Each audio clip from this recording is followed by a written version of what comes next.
हमारे एक प्रेमी थे अनुपानंद जी महाराज। वे गया स्टेशन प्लेटफार्म पर गाड़ी पकड़ना था, भूख लगी थी। अब जाना है, गाड़ी आ जाएगी, अब भूख भी लगी है। पास में कुछ खाने का था नहीं। एक आदमी आया, सर पर एक पोटरी चूड़ा लेके आया।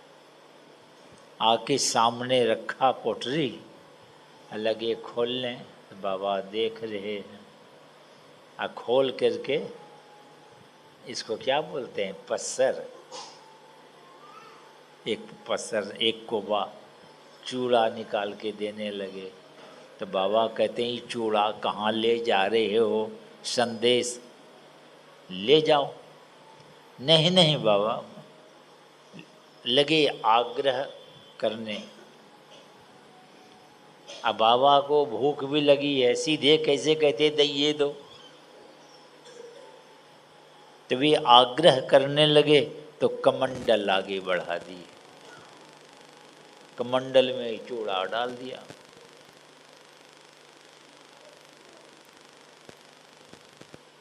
तो चूड़ा वाला कहता है कि बाबा, इस सूखा चूड़ा कैसे खाइएगा। तो बाहर में हलवाई की दुकान है, तो गरम गरम दूध ले आता हूँ। तो कमंडल लेकर के गए दूध लाने। गए तो चले ही गए, और गरम गरम दूध नहीं लाने गए, वो कमंडल लेकर चले गए। वो थोड़ा सा चूड़ा आया था, 150 रुपया कमंडल ले गए। ऐसे ही संसार में लोग ठगे जाते हैं। ये मानव रूपी यह शरीर, यह कमंडल मिला है, विषय के एक टुकड़ा पर आप ठगे जाते हैं। और ये मानव तन रूपी कमंडल कितने बार चले गए, इस बार भी अब निकलने को है। कब चले जाएंगे पता नहीं। इसलिए सावधान हो जाएं।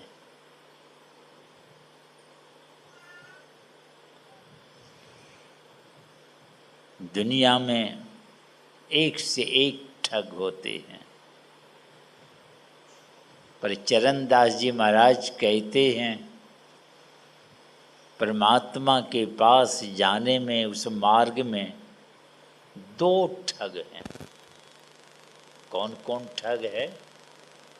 एक कनक एक नारी, सावधान हो पेच न खइयो, रहियो आप सम्हारी। नारी के लिए पुरुष, पुरुष के लिए नारी, और ये धन, यही 2 में उलझ पुलझ जाता है आदमी।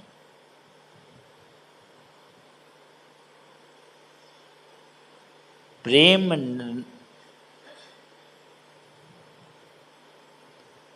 वो प्रेम की नगरी परमात्मा, प्रेम नगर में जा पहुँचोगे, पइयो लाभ अपारी। मरी दोनों ठग से बचिएगा तो उस नगरी में आप जाएंगे।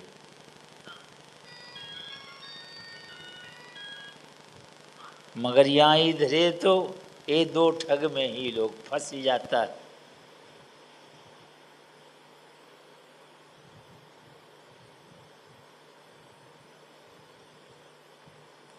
इसीलिए हिदायत करते हैं।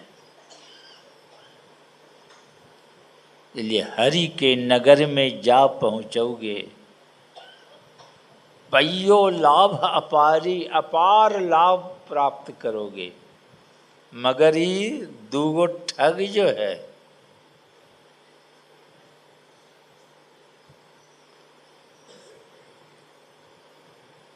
ऐसी की कामना सबके अंदर है।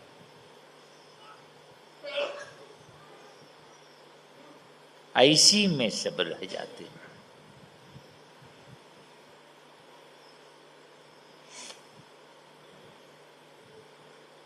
कमाना बुरा नहीं है, समय निकाल के आराम से बैठ के उसी व्यवस्था में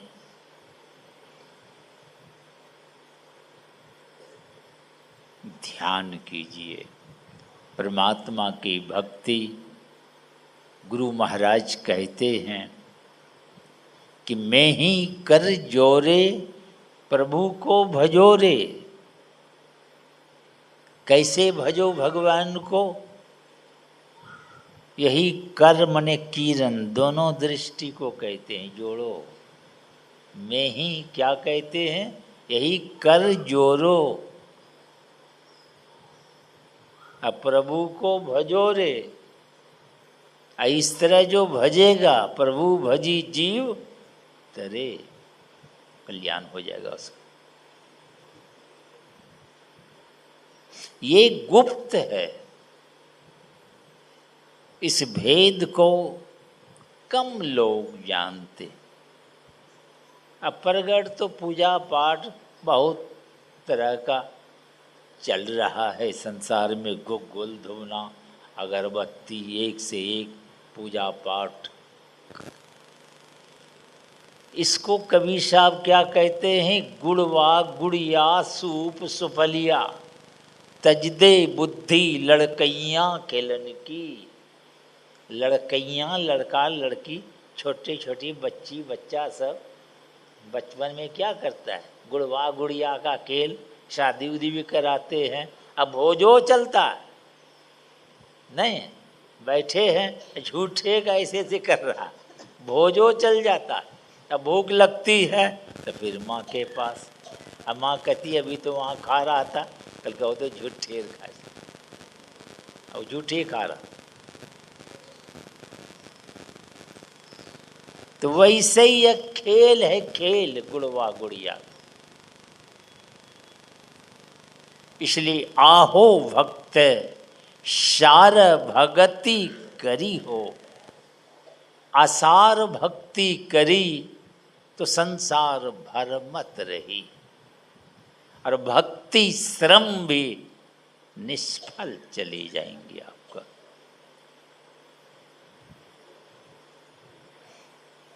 सार भक्ति,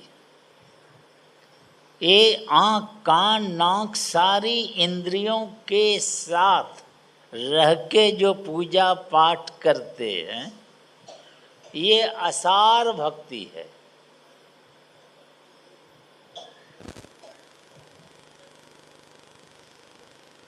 सारी इंद्रियों के घाट से चेतन की धारा को समेट कर अंतर्मुख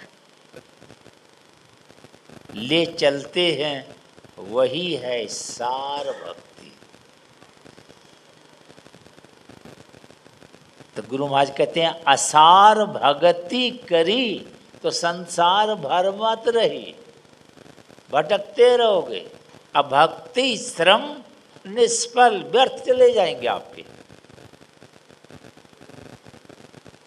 इसलिए सार भक्ति करें आप।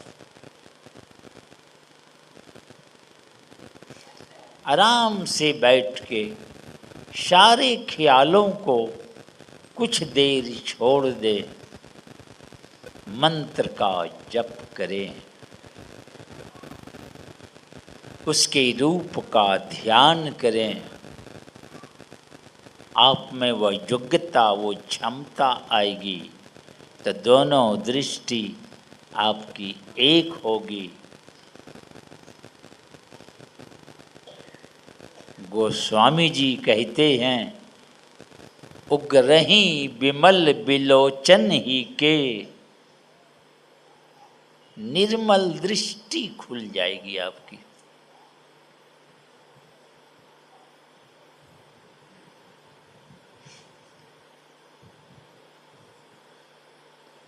निर्मल दृष्टि खुल जाएगी।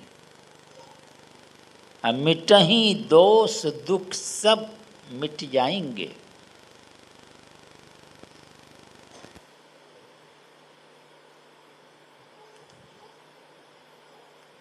मगर जुक्ति मुताबिक करेंगे तब।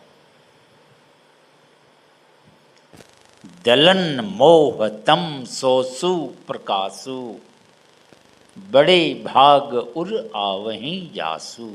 जिसके हृदय में यह प्रकाश प्रकट हो जाए, दोनों दृष्टि को जोड़ने से, जैसे ये बल्ब देखते हैं ना, स्विच ऑन करते हैं तो क्या होता है, दोनों तार नेगेटिव पॉजिटिव वहाँ एक होते हैं और बल्ब जल जाता है। तो वैसे ही आपके ये गर्म और ये ठंडा है, ये दोनों तार जब एक होंगे तो आपके अंदर भी बल्ब जल जाएंगे, रोशनी होगी आपके अंदर। वो कौन सी, ये तो बिजली की रोशनी, और आपके अंदर वह ब्रह्म ज्योति, परमात्मा की ज्योति है। वो ज्योति प्रकट होंगे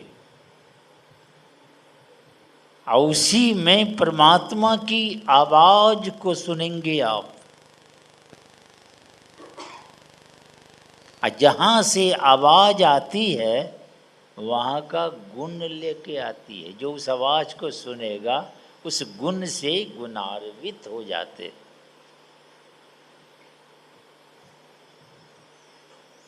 और शब्द अपने केंद्र में खींचता है, तो वो आवाज को सुनते हुए जहाँ से आ रही है वहाँ पहुँच जाएंगे आप। तो वो आवाज़ परमात्मा से आ रही है और उसमें परमात्मी गुण है। जो सुनेगा परमात्मी गुण से भर जाएंगे। और उस शब्द कैसा है, चुंबक सत्य शब्द है भाई। चुंबक है, चुंबक, चुंबक सत्य लोग आपको लेके चले जाएंगे। वो एक रस है उसमें। तो कवि साहब कहते हैं, नाम बिना बेकाम है 56 करोटी विलास।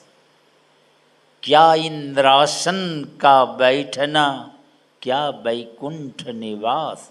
सब फीके पड़ जाते। वो ध्वनि होती है आपके अंदर, वो परमात्मा की आवाज़। वो सुनते हुए सुनत लखत सुख लहत अद्भुति में ही प्रभु मिलते।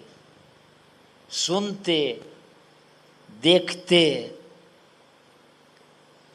उस आनंद को लेते हुए आप परमात्मा के पास पहुँचेंगे।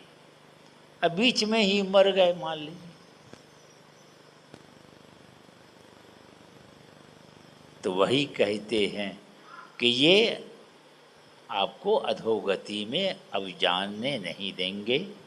ये संस्कार बार बार मनुष्य शरीर में ले आएगा, फिर भजन करेंगे और साधना में बढ़ते हुए अंत में अनंत परमात्मा को प्राप्त करेंगे।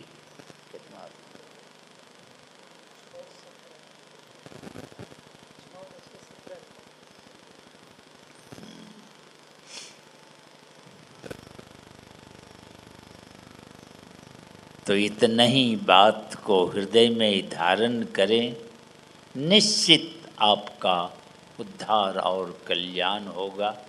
इसलिए सार भक्ति करें। आसार के फेर में घंटों घंटा लोग समय लगाते, मगर गुरु नहीं मिले हैं तो ये चलो कम से कम कुछ तो कर रहा है। जिस दिन गुरु मिल जाएंगे ये सब अपने छूट जाएगा, अपने छूट जाएगा। गुड़वा गुड़िया आज कहाँ गया आपका, समझ में आ गई बात है, ये सब बेकार छूट गया। तो उसी तरह सही ज्ञान जब होगा तो उस असार भक्ति जो है अपने सब छूट जाएगा। सार यही है, आराम से बैठकर अपने अंदर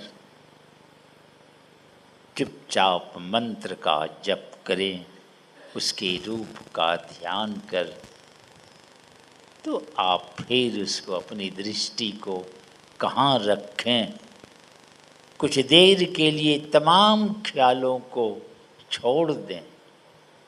दो नयन बीचों बीच सन्मुख एक टक देखते रहिए, देखते रहिए, देखते रहिए। खुशामद नहीं करना पड़ेगा, आप ही वह बिंदु जल के पट गिरा निर्खत रहो। अपने आप चमचमाता हुआ प्रकाश में एक बिंदु प्रकट होगा, वही बिंदु सुख सिंधु की खिड़की है। उसी होके सुख के समुद्र में प्रवेश करेंगे, सुख के सागर में चले जाएंगे। और इस पार तो दुख का सागर है, कितना हो व्यवस्था हो जाए दुख से बाहर नहीं जा सकते आप। वही बिंदु में होकर सुख के समुद्र में, गुरु महाराज कहते हैं अति सुख पावे। इसलिए अपने जीवन को सार्थक सफल करें। बोलिए श्री सद्गुरु महाराज की जय।